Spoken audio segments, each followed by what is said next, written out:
வணக்கம் தோழர்களே. கடந்த 40 ஆண்டு காலமாக இல்லாத மழையிலும் புயலிலும் தமிழ்நாடு சிக்கி தவிக்கிறது. 14 மாவட்டங்கள் சூறையாடப்பட்டிருக்கின்ற, தரிசாக்கப்பட்டிருக்கிறது. லட்சக்கணக்கான மக்கள் தங்கள் அடிப்படை வாழ்வாதாரத்தை இழந்து தெருவில் நிற்கிறாங்க.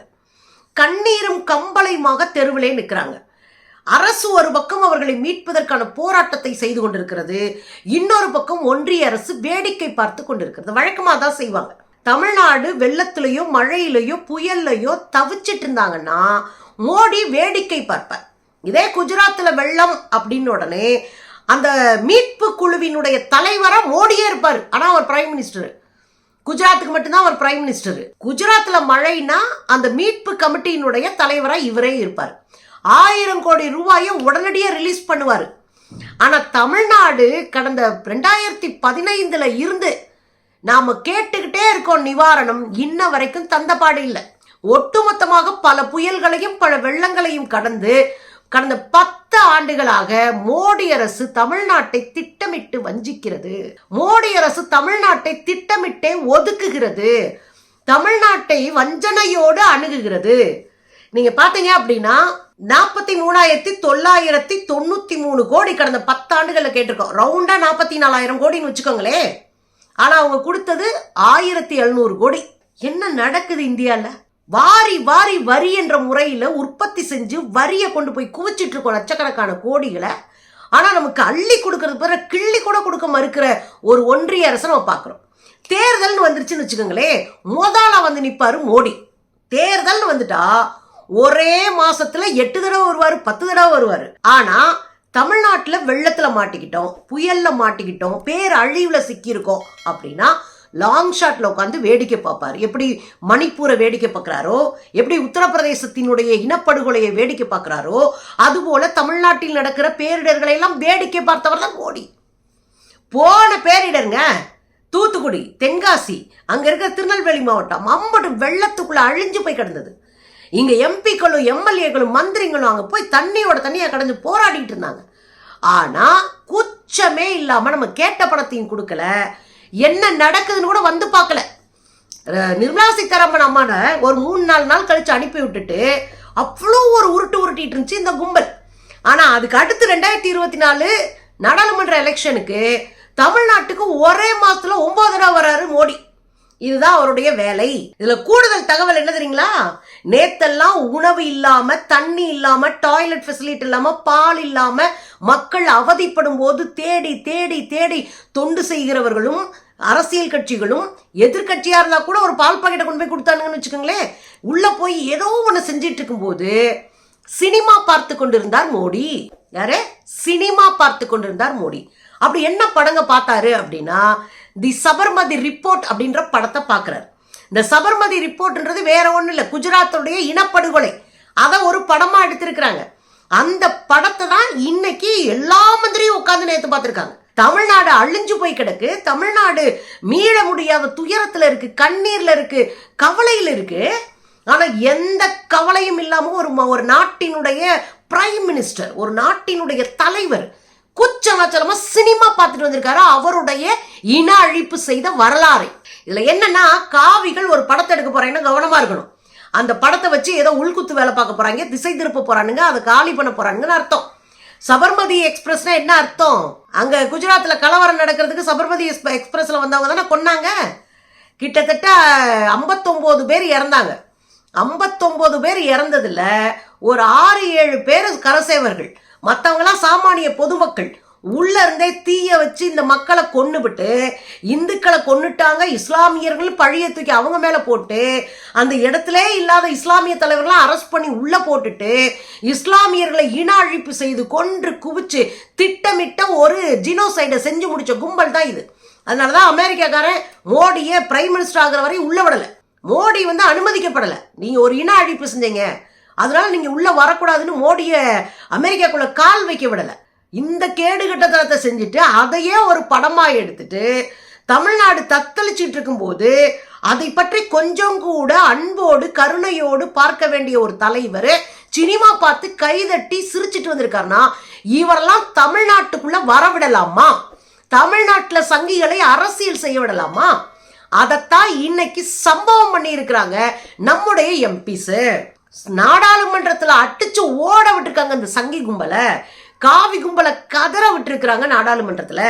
அப்படி என்ன நடந்ததுன்னா, மாணிக்கம் தாகூர் எங்க விருதுநகர் தொகுதியினுடைய எம்பி, எங்க தொகுதி அதான், நாங்க மதுரையில இருந்தாலும் எங்க பகுதி விருதுநகருக்குள்ள வருது.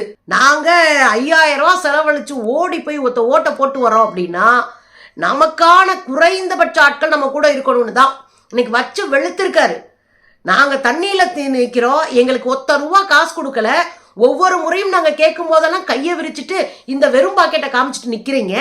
ஆனா பாருங்க, நேத்து உட்காந்து சினிமா பார்த்துட்டு இருந்திருக்கீங்க. இது ஒரு வரலாற்று பிழையாக இருக்கும் மிஸ்டர் மோடி அப்படின்னு கதற விட்டுருக்காங்க. பாருங்களேன். கடலூர், கிருஷ்ணகிரி, விழுப்புரம், கள்ளக்குறிச்சி, திருவண்ணாமலை, நாகப்பட்டினம், தர்மபுரி, வேலூர், திருப்பத்தூர் ஆகிய 14 மாவட்டங்களில் இதுவரை பல லட்சம் குடிசைகளும் ஆடு மாடுகளுக்கும் விவசாய நிலங்களுக்கும் சாலைகளுக்கும் பஞ்சாயத்து கட்டணங்களாக இருந்தாலும் சரி, அங்கன்வாடி கட்டணங்களுக்கும் பள்ளிகளுக்கும் மிகப்பெரிய சேதத்தை ஏற்படுத்தி உள்ளது. மாண்புமிகு தமிழக முதலமைச்சர் அவர்கள் நேற்று கடிதத்தை எழுதி உடனடி நிதி ஆதாரமாக 2000 கோடி ரூபாயை கேட்டிருக்கிறார்கள். ஆனால் மத்திய அரசை பொறுத்தமட்டிலே தொடர்ந்து வரலாற்று தவறை செய்து கொண்டிருக்கிறது. அது 2016 வரதா புயலாக இருக்கட்டும், 2017 புயலாக இருக்கட்டும், 2018 புயலாக இருக்கட்டும், தமிழகம் கேட்ட 43,993 கோடி ரூபாயிலே 1729 கோடி ரூபாய்த்தான் மத்திய அரசு கொடுத்திருக்கிறது. மத்திய அரசு இந்த மனப்பான்மையை மாற்ற வேண்டும், தமிழகத்திற்கு கிடைக்க வேண்டிய நியாயத்தை கொடுக்க வேண்டும். நேற்று தமிழகம் தண்ணீரிலே தத்தளித்துக் கொண்டிருந்த பொழுது மாண்புமிகு பிரதமர் அவர்கள் திரைப்படம் பார்த்து கொண்டிருந்தார் என்ற செய்தி மிகவும் கவலை அளிக்கிறது. தமிழகமும் புதுச்சேரியும் மற்ற மாநிலங்களும் தண்ணீரில் இருக்கும் பொழுது கவனத்தோடு செயல்பட வேண்டிய பிரதமர் திரைப்படம் பார்த்து கொண்டிருப்பது என்பது வரலாற்று தவறானது என்பதை தெரிவித்து தமிழகத்திற்கு உடனடி தேர்வையாக 2000 கோடி ரூபாயை விடுவிக்க வேண்டும் என்று கேட்டு விடைபெறுகிறேன். நன்றி, வணக்கம். பாத்தீங்கல்ல, சும்மா சதற விட்டாரா?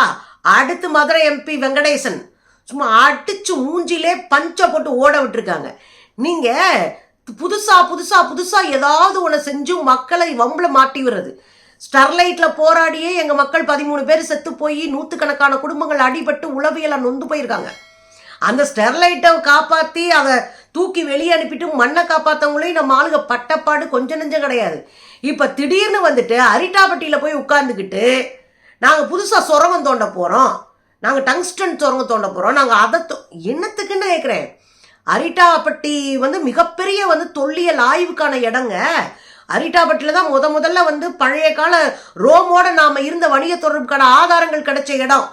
பழமையான பண்பாட்டுக்கானவர்கள் நாம் என்பதை நமக்கு சுட்டி காட்டுவதற்கான ஆதாரங்கள் கிடைச்ச இடம்.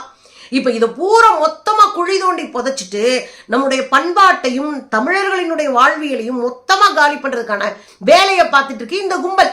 அதைத்தான் சு வெங்கடேசன் வச்சு கழட்டிக்கிட்டு கவ்வ கொடுத்து அனுப்பியிருக்காரு. பாருங்களேன். என்று பேசினால் பிரதமரே சொல்லுகிறார், வடக்குக்கும் தெற்குக்கும் இடையிலே பிரிவினையை உருவாக்குகிறீர்கள் என்று. நாங்கள் பிரிவினையை உருவாக்கவில்லை. குஜராத் முதல்வராக இருந்த பொழுது நீங்கள் என்ன பேசினீர்கள் என்பதை இன்னொரு முறை அந்த காணொலியை போய் பார்த்துவிட்டு பேசுங்கள். இந்தியாவுடைய கூட்டாட்சியை சிதைக்கிற உங்கள் ஆயுதத்திற்காக இந்த நாட்டின் ஒற்றுமையை சிதைக்க முயலாதீர்கள். நீங்கள் கைவிட்ட நிறுவனங்களை கேரள அரசு மீண்டும் எடுத்து நடத்துகிறது. இது ஒன்றிய அரசுக்கு அவமானமாக தெரியவில்லையா என்று நாங்கள் கேட்க விரும்புகிறோம்.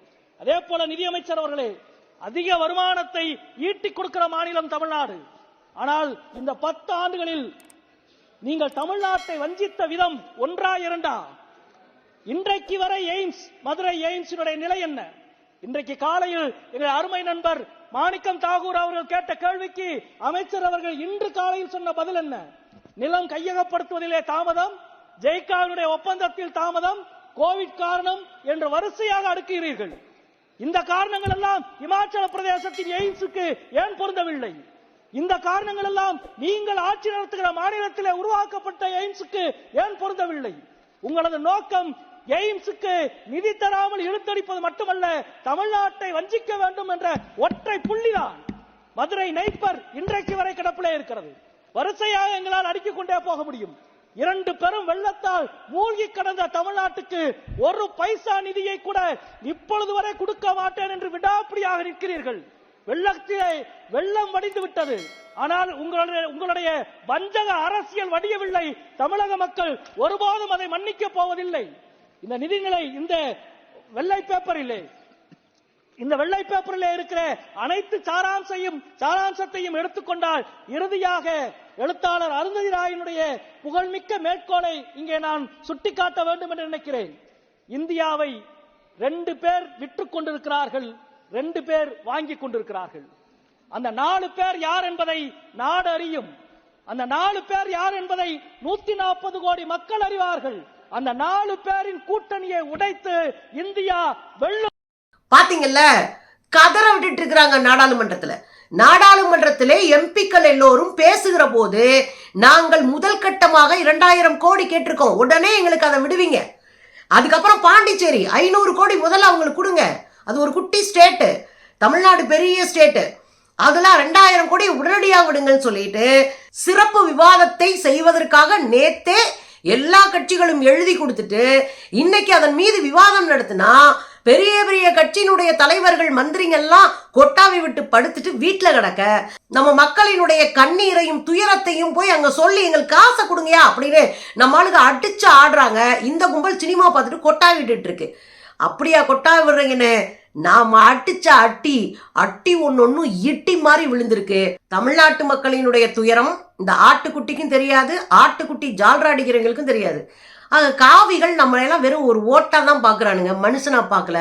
நம்ம துயரங்களை எல்லாம் அவன் வெறும் இந்த கிளப்பி விட்டுட்டு போறதுக்கான ஒன்னா தான் பார்ப்பான். மக்கள் கவனமா இருக்கணும். காவி கும்பலோ அது அன்புமணி கும்பலோ எல்லாம் பண்றது ஒண்ணு, ஓட்டு பொறுக்கிறது. மக்களுக்கு துயரத்துல பங்கெடுக்காத எவனையும் நொட்டாங்கையில தூக்கி அடிங்க.